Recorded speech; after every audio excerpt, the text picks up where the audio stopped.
এগুলো জানে না, এই জীবনে প্রথম দেখলাম আমি।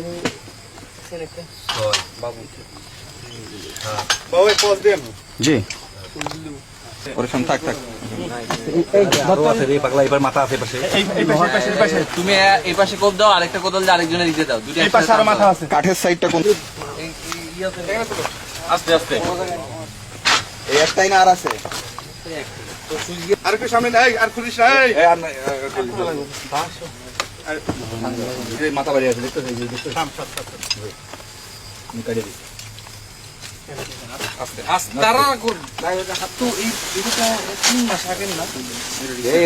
মাহমুদুল কই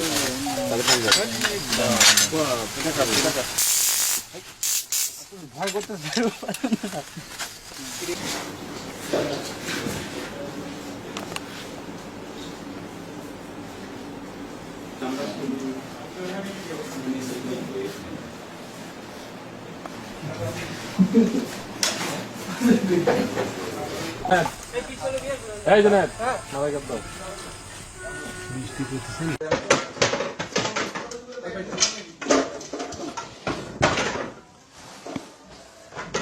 এবং এটি আসলে যে ডেভিল হান্টের যে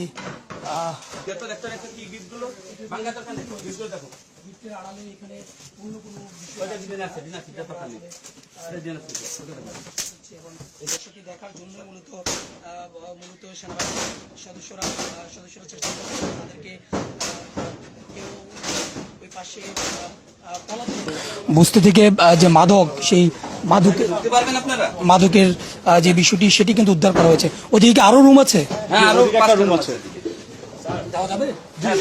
আমরা একটু আরেকটা ইয়েতে যাচ্ছি। এখানকার আসলে প্রত্যেকটি রুম এমন ভাবে তৈরি করা হয়েছে যেন এক একটি বলা যায় যে একেবারে ভয়ানক থেকে ভয়ানক অবস্থা, এবং এখান থেকে পালিয়ে যাওয়ার মতো ব্যবস্থাও কিন্তু ওরা তৈরি করে রেখেছে।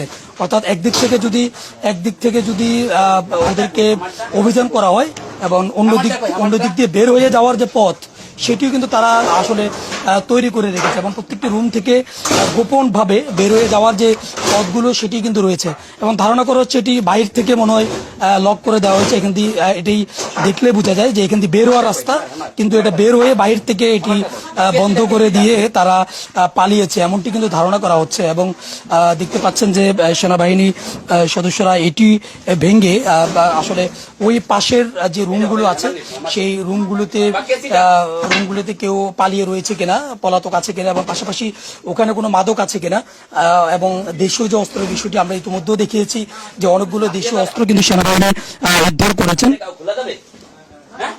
উদ্ধার করেছেন সেই দেশীয় অস্ত্র রয়েছে কিনা সেটি কিন্তু দেখার চেষ্টা করছেন।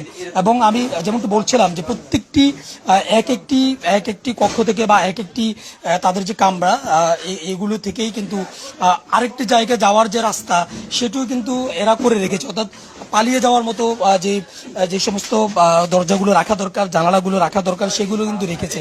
এবং এটি দেখলে স্পষ্ট বোঝা যায় যে তারা বাহির দিয়ে মূলত এটি আটকে দিয়েছেন, এবং এটি যে একটা যাতায়াতের পথ বা এখান থেকে যে এরা চলাচল করে সেটি কিন্তু স্পষ্ট বোঝা যাচ্ছে।